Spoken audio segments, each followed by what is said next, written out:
নমস্কার, আমি এখন একটি আবৃত্তি পাঠ করছি। আমার নাম আইসুদ্দিন গাজী। আমি চতুর্থ শ্রেণীতে পড়ি।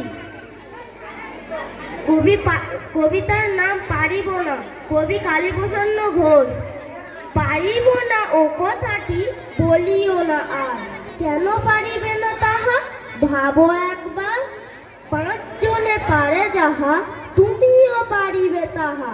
পারো কি না পারো, করো যতন আবার। একবার না পারিলে দেখো শতবার। পারিব না বলে মুখ করিও না ভার।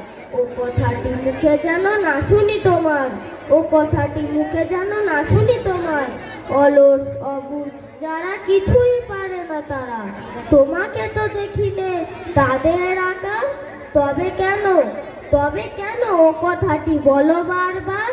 জলে না নামিলে কেহ শিখে না সাঁতার, জলে না নামিলে কেহ শিখে না সাঁতার। হাঁটিতে শিখে না কেহ না খেয়ে আছাড়, হাঁটিতে শিখে না কেহ না খেয়ে আছাড়। সাঁতার শিখিতে হলে নামো আগে জলে, আছাড়কে করিয়া হেলা হাঁটো আর পার। পারিব বলিয়া সুখে হও আগুসার। নমস্কার।